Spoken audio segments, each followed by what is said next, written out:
رب اشرح لي صدري ويسر لي امري واحلل عقدة من لساني يفقهوا قولي. اما بعد فقد قال الله تعالى في كتابه المجيد بسم الله الرحمن الرحيم والله جعل لكم من أنفسكم أزواجا وجعل من أزواجكم بنينا وحفظة ورزقكم من الطيبات أفبالباطل يؤمنون وبنعمة الله يكفرون.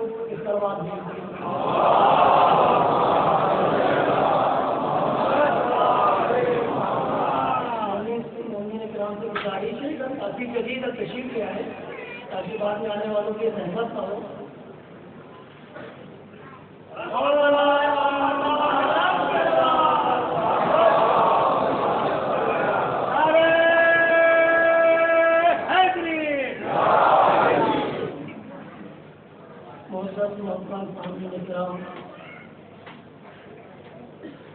اس سزا پانے کی مجالس اور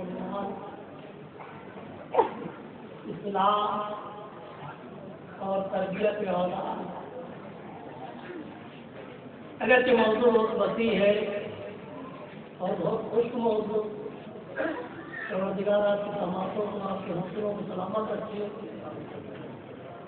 ان موضوع کو آپ بڑی دلچسپی سے سنتے چلے آئے اور اس سلسلے کی سزا پانے کی آخری زحمت ہے کس سال میں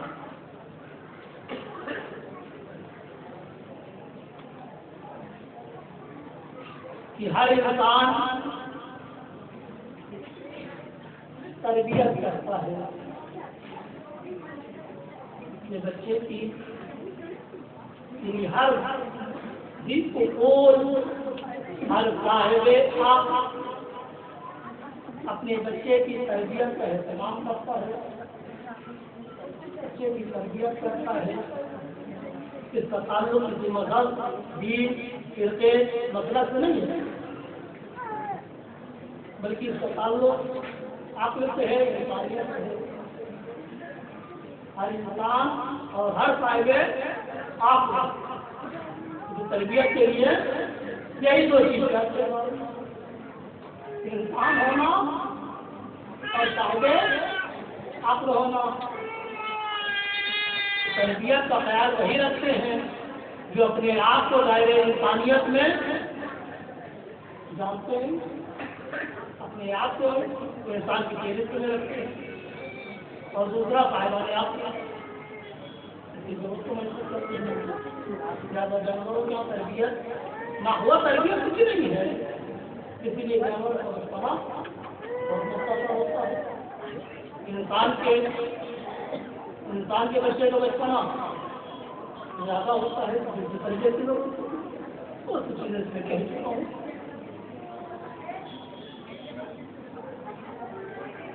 دامن وقت میں گنجائش نہیں ہے کہ میں ضرورت، اہمیت اور فائدے کو اصل موضوع پہ آ جاؤں گا کہ تربیت کوئی کرنا چاہے کہ ہر انسان تربیت کرتا ہے، لیکن یہ ہر تربیت اسلامی تربیت نہیں ہے. ہر انسان تربیت کرنا چاہتے ہیں، لیکن ہر تربیت اسلامی تربیت نہیں ہے.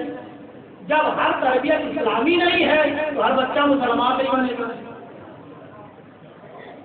وہی تربیت بچے کو مسلمان بنائے گی جو اسلامی تربیت ہے، چاہے وہ مسلمان کے گھر کی تربیت ہو، چاہے امام کے گھر کی تربیت ہو. تربیت کا مسلمان کا کرنا اس بات کی دلیل نہیں ہے کہ تربیت بھی اسلامی ہے. اسلامی تربیت کے تقاضے ہیں، اصول ہے. اگر تربیت اس تقاضے اصول ضابطے پر ہوئی تو اسلامی ہے، ورنہ ایک مسلمان کی تربیت ہے. تو تربیت کے عناصر کیا ہے؟ بہت ساری باتیں، ظاہر سی باتیں یہ 5 مجلسوں میں 5 گھنٹے میں 5 مجلسوں میں ختم ہونے والی نہیں ہے. یعنی پوری انسانیت کا دار و مدار اسی تربیت سے وہ 5 گھنٹے میں کیسے مکمل ہو جائے گی. تربیت کی عناصر کیا ہے؟ کوئی بھی تربیت ہو، ابھی یہاں پہ اسلامی تربیت کی بات نہیں کرتے، کوئی بھی تربیت ہو کچھ چلاتے ہو اس کے کچھ حکم ہوتے ہیں، کچھ بیس ہوتی ہے. پہلی چیز یہ ہے کہ تربیت جس میں آپ کرو کا آئیڈیل ہونا چاہیے، یعنی ایم. سب سے پہلا اردو ایم، تربیت کرنے والے کا ایم کیا ہے، مقصد کیا ہے، بنانا کیا چاہتا ہے. ہر تربیت کی، چاہے وہ اسلامی تربیت ہو، غیر اسلامی تربیت ہو، اگر ایک مقصد آدھا متوجہ نہیں ہے تو انسان کسی منزل پہ نہیں پہنچتا. پہلے سب سے پہلے ٹارگیٹ رکھا جاتا ہے، بنانا کیا ہے، مقصد کیا ہے، چاہے وہ اسلامی تربیت والا ہو چاہے غیر تربیت. ظاہر سی بات ہے جو جس مقصد کے تحت تربیت کر رہا ہے اس کی وہی اصول ہوتی ہے. تو سب سے پہلا اصول کیا ہے تربیت میں؟ مقصد ایک، بنانا کیا چاہتے ہیں بچے کو. اور انسان جو بنانا چاہتا ہے اس میں محنت کرتا ہے، بچہ وہ بن جاتا ہے. اچھا نواخان بنانا چاہتے ہیں، محنت کرتے ہیں، اچھا نواخان بن جاتا ہے. اچھا منصبہ بنانا چاہتے ہیں، محنت کرتے ہیں. آپ ایم کیا ہے؟ تو ہر تربیت سے سب سے پہلی چیز ہے ایم، مقصد کیا ہے. اگر کوئی مقصد موجود نہیں کرتا پڑھائی کا بھی نہیں، ایجوکیشن میں شروع کر نہیں. ایجوکیشن ماحول ایجوکیشن آپ کرنا چاہتے ہیں، یہ دنیاوی جو ایجوکیشن ہے اگر اسلام میں اور دنیاوی تھیوری میں فرق ہے. آپ بننا کیا چاہتے ہیں، کرنا کیا چاہتے ہیں، وہی لائن چوز کر دیجیے. تو مقصد ایک نظر میں رکھیے ابھی آپ کی تربیت. تو پہلا اصول کیا ہے؟ مقصد. دوسرا تربیت پانے والا، یہ دوسرے حصہ تربیت پانے والا. جس کی آپ تربیت کر کوئی ہو نا، ہوا بھی تو تربیت کریں گے نہیں. تربیت لینے والا ہو. تیسرا اصول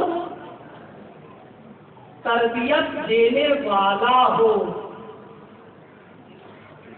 تربیت دینے والا، اگر کوئی تربیت دینے والا نہیں ہے، تعداد دینے والے ہو تربیت تو کیا ہوگا؟ اگر بتلانے والا نہیں تو سیکھنے والے کیا کریں گے؟ سیکھنے والے تبھی سیکھیں گے تو کوئی بتلانے والا. تو تیسرا اصول بتلانے والا، تربیت کرنے والا، مربی کس کا ہونا ضروری ہے. اور مربی جس مقصد کے تحت آ رہا ہے اس میں ماہر ہو، مہارت رکھتا ہو، جانکاری رکھتا ہو، اناری نہیں ہو. کبھی کرکٹ کا کوچ اناری نہیں بنایا جاتا، اس آدمی کو بنایا جاتا ہے جو اپنے زمانے میں سب سے اچھا کھلاڑی ہو. تو تربیت میں بھی مربی وہی اچھا ہوگا جو سب سے اچھا تربیت یافتہ ہے. تیسرا اصول ہے تربیت کرنے والا. چوتھا اصول تربیت پانے کی صلاحیت اس میں بات کروں گا. بس یہ ابھی اس کی پہلی صاحب ذہن میں مجھے نشید کر لیں، ایک ایک وضاحت کروں گا. تربیت پانے کی صلاحیت بھی ہو، اس میں قابلیت بھی ہو، لائق ہو. اگر قابلیت نہیں ہے تربیت پانے کی تو آپ پوری زندگی محنت سے بھی کوئی فائدہ نہیں ہوگا. اور یہ ساری بات میں ایسے نہیں کروں، روایت آیت اور حدیث کی روشنی میں ہے. چوتھی چیز کیا ہے؟ کوئی ایم ہو، یعنی چوتھی چیز اصول ہو. پانچویں اصول، یعنی تربیت کے اصول، جس شعبے کی تربیت ہوگی اس شعبے کے اصول ہیں۔ اگر اصول نہیں ہے، طریقہ نہیں ہے، بھائی کسی چیز سے تربیت کرنی ہے تو اصول ہے، تو اصول کا ہونا چاہیے اور تربیت کرنے والا اس اصول سے واقف ہو۔ یہ 5 ہو گئی۔ چھٹی چیز کیا ہے؟ کوئی آئیڈیل ہو اس کے سامنے، تربیت میں آئیڈیل بھی ہو، ایک آئیڈیل، ایک نمونہ سامنے رکھے۔ اور اگر اسلامی تربیت ہے تو خدا پہ بھروسہ، اعتماد، کیونکہ آپ کچھ نہیں کر سکتے صاحب، آپ تو صرف اپنی ذمہ داری کو نہیں کر سکتے۔ اگر پروردگار عالم نے تاثیر نہیں رکھا تو کیا ہوگا؟ اسی لیے مولانا کائنات نے فرمایا اذا عزمت فتوکل علی اللہ، جب کسی کام کا ارادہ کرو تو پروردگار سے مدد مانگو، بھروسہ پروردگار پہ ہو، اپنی قابلیت پہ مت کرو۔ بہت اچھے ڈاکٹر ہو، دوا ہی تو دے سکتے ہو، تمہارا کام تو دوا دے دینا ہے، اگر ہم شفا نہ رکھیں گے تو کیا ہوگا؟ بہت اچھے ٹیچر ہو، بہت اچھے استاد ہو، آپ پڑھائی تو دیں گے صاحب، لیکن اگر ہم تاثیر نہ رکھیں تو بچے سمجھ نہیں۔ آپ بہت محنتی کتاب کھول کے بیٹھ جائیں گے، 2 گھنٹے بجائے 4 گھنٹے پڑھ لیں گے، اگر توفیق نہ ملے تو ریڈنگ تو ہوئے گی لیکن ذہن میں کچھ آئے گا نہیں۔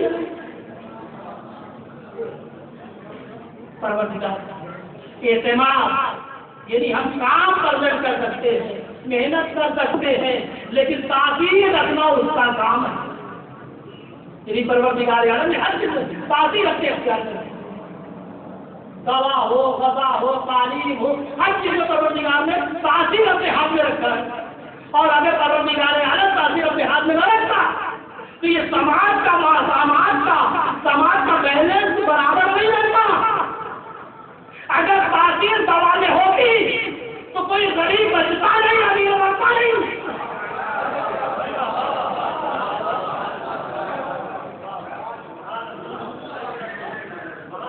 دوا نہیں مل پائی مر گئے صاحب، اچھی دوا نہیں مل پائی مر گئے، غریب آدمی سے صاحب پیسے نہیں تھے صاحب، وہ صاحب بچ گئے، بہت بھیانک کینسر تھا، بچ گئے صاحب کیونکہ پیسے۔ تو پروردگار عالم نے تاثیر اپنے ہاتھ میں رکھی، تم دوا دے سکتے ہو، اچھے ڈاکٹر کے پاس لے جا سکتے ہو، اچھے ہسپتال میں لے جا سکتے ہو، اس کے بعد ختم تمہارا کام۔ یہ تو ہمیں دیکھنا ہے، شفا دینا ہے یا نہیں۔ میں یہ غریب بیچارہ بچا 1 روپے کی دوا کھاتا ہے، شفا پا جاتا ہے، یہ شفا اس سے کیا رکھتا ہے۔ غذا میں بھی پروردگار نے تاثیر اپنے ہاتھ میں رکھی۔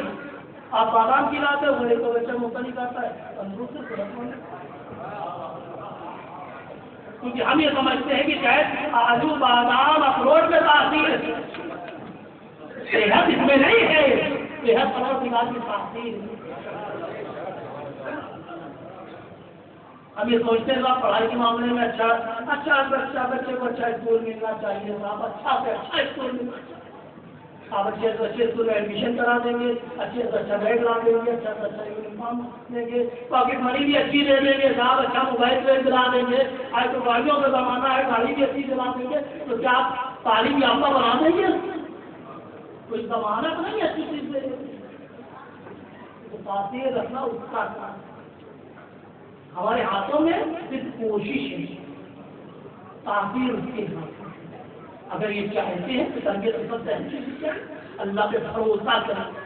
کیوں؟ ایک تو تاثیر اس کے ہاتھ میں ہے، دوسرا اختیار اس کے ہاتھ میں ہے۔ مستقبل بچے کا آپ کے اختیار میں نہیں ہے۔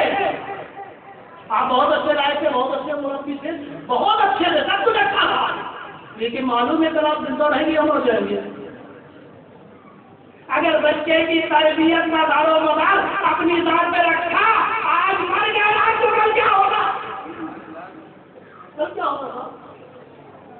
لیکن اگر بھروسہ ذات خدا پر ہے تو گھبراہٹ نہیں ہوگی، الجھن نہیں ہوگی، پریشانی نہیں ہوگی، کوئی بات نہیں ہے، خدا مستقل الاسباب ہے، مجھے اٹھا لے گا، کوئی انتظام کر دے گا۔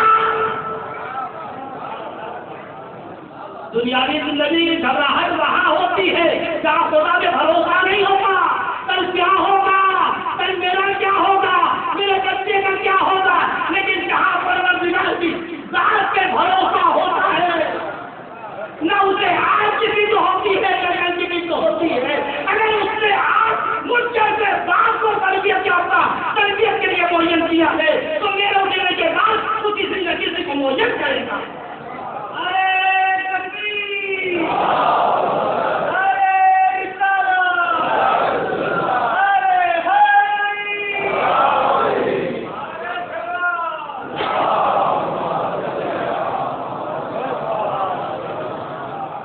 ولایت کا معنی ہی یہی ہے۔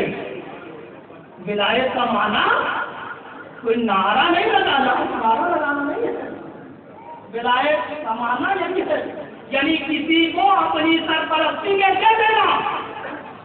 اب چاہے خدا کی ولایت، رسول خدا کی ولایت، اہل بیت کی ولایت، ماں باپ کی ولایت، معنی سب کا یہی ہے، یعنی انسان اپنے آپ کو کسی کی سرپرستی میں دے کہ اتنا ہی ہے۔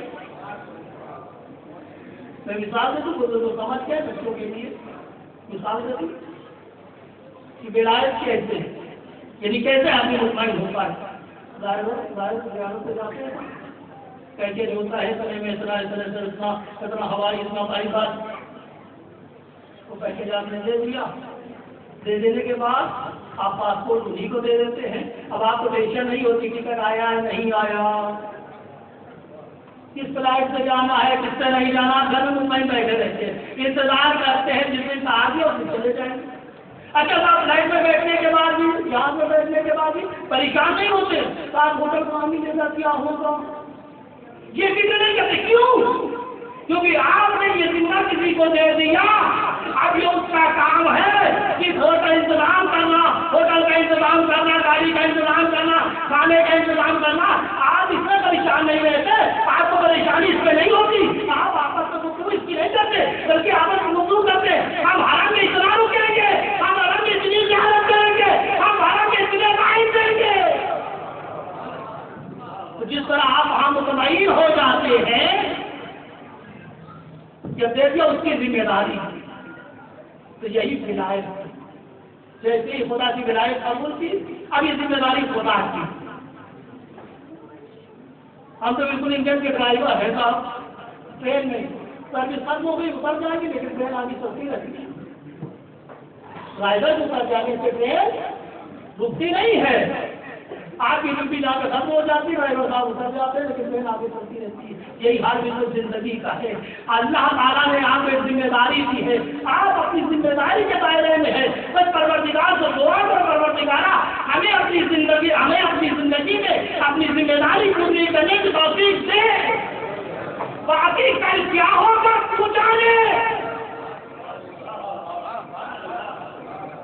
شاید مودی کے حوالے سے، شاید بچے کے حوالے سے میں آج زندہ ہوں تو میری یہ ذمہ داری ہے، اس پہ توجہ کریں۔ کل کیا ہوگا اس پہ آپ کو فکر مند نہیں ہونا ہے، کیونکہ یہ جو بچہ ہے آپ کی آگوش میں، آپ امین ہیں، یہ ایک امانت ہے، یہ ملکیت نہیں ہے، یہ دولت نہیں ہے اولاد، کہاں جاتا دولت ہے اولاد، لیکن حقیقت میں یہ دولت نہیں ہے، یہ ملکیت نہیں ہے۔ ملکیت وہ ہوتی ہے جو میراث میں بٹتی ہے، دولت وہ ہوتی ہے جو میراث میں بٹتی ہے۔ اولاد میراث نہیں ہے، اولاد دولت نہیں ہے، ملکیت نہیں ہے، بلکہ اللہ کی دی ہوئی امانت ہے۔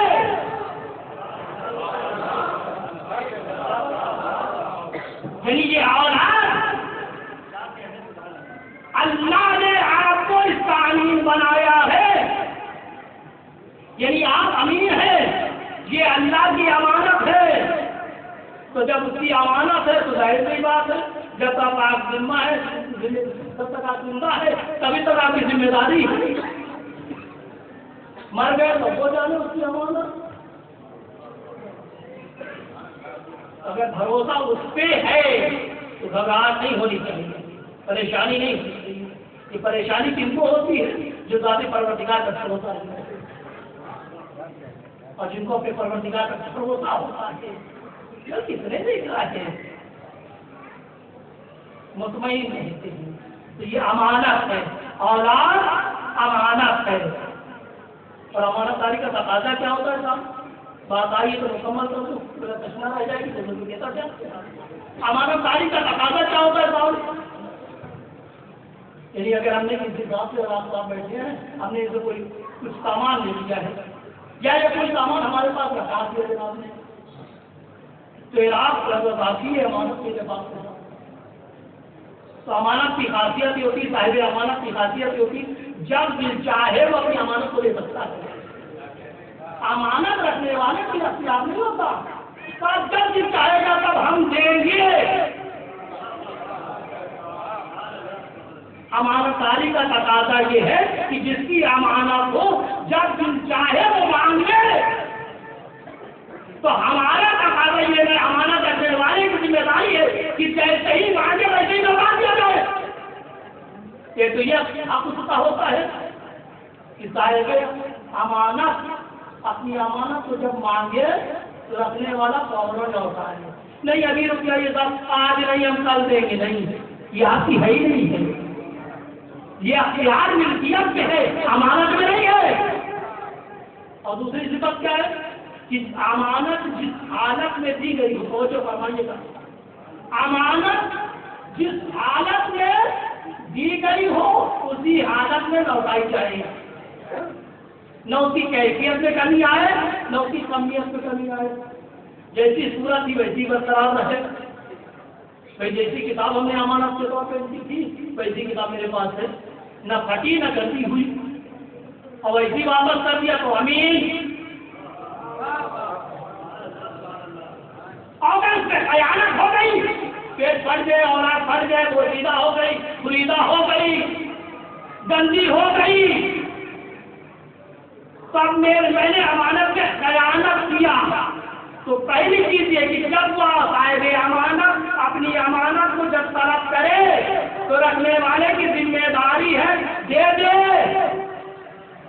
دینے کے بعد شکریہ ادا کرے کہ پروردگار تیرا شکریہ، یہ امانت آئی تھی، میں نے امانت کو امانت داری کے ساتھ صاحب امانت کو لوٹا دیا، اور جس حالت میں ملی ہو اسی حالت میں لوٹا دیا جائے۔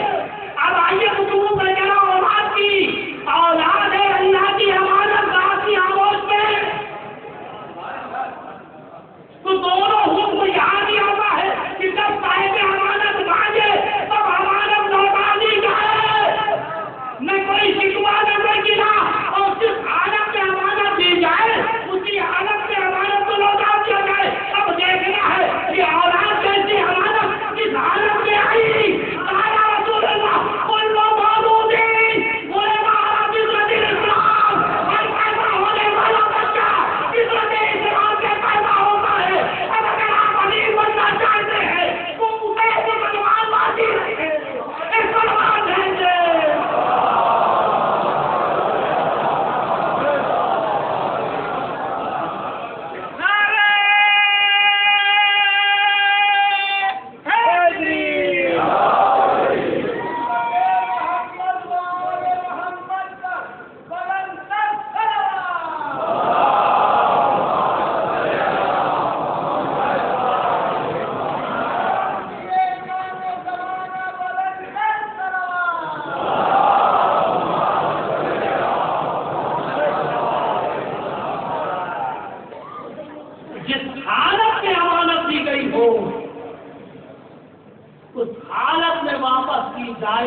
امانت آغوش میں آئی تو مسلمان بن کے آئی، تمہیں مسلمان بنانا نہیں ہے، یہ مسلمان پیدا ہوا ہے مسلمان باقی رکھنا ہے۔ اسی لیے روایت میں آیا کہ تربیت کرنے والے اسے اپنے مذہب میں ڈھال دیتے ہیں، یہ امانت ہے پروردگار، جیسی آئی ہے ویسی دو۔ مسلمان دنیا میں آئی ہے اسے مسلمان باقی رکھنا. ارے مسلمان باقی رہنا، مسلمان ہونا بھی اتنا آسان نہیں ہے. مسلمان ہم یہ سمجھتے ہیں کہ مسلمان گھر میں پیدا ہو جانا مسلمان ہونے کے لیے کافی ہے. مسلمان بننے کے لیے مسلمان کے گھر میں پیدا ہونا کافی نہیں ہے. اگر ایسا ہوتا تو جناب ابراہیم کبھی دعا نہ کرتے، ربنا واجعلنا مسلمین لک، پروردگارا مجھے یعنی جناب ابراہیم جناب اسماعیل خانہ کعبہ کی تعمیر کے بعد تعمیر مکمل ہو گئی، کام کر چکے، سب مزدور کام کرنے کے بعد اجرت لیتا ہے. جناب ابراہیم و جناب اسماعیل نے بھی خانہ کعبہ کی تعمیر کے بعد بارگاہ پروردگار میں اپنی اجرت کی شکل میں ایک دعا رکھی، ربنا واجعلنا مسلمین لک، پروردگارا ہم باپ بیٹے کو اپنا مسلمان بنا دے. اگر مسلمان بننا اتنا آسان ہوتا تو خلیل خدا حضرت ابراہیم جناب اسماعیل پروردگار نے دعا نہ کرتی. اتنی جلالت کے بعد، اتنی عظمت کے بعد بارگاہ پروردگار میں دعا کرنے کے. اور عجیب چیز ہے یہ دیکھیں، جب نیکی ملے تو اپنی ذات تک محدود مت رکھو، اپنے بچوں تک بھی پہنچاؤ، اپنی ضروریات تک بھی پہنچاؤ. جب نیکی ملے، جب دعا کرو، نیکی کی دعا کرو. جب کوئی نیکی ملے، جب کوئی حسنہ ملے، جب کوئی کمال ملے تو اپنے تک محدود نہ رکھنا، بخیل مت بننا، سخی بننا. بچوں کے لیے بھی طلب کرنا، ضروریت کے لیے بچا لینا، ضروریت کا بچا لینا. میرے بچوں من ضروریتنا امتن مسلمتن، پروردگارا ہمیں بھی مسلمان بنا، ہمارے بچوں کو ہماری ضروریت کو بھی مسلمان بنا. یہ سلوات بھیجے.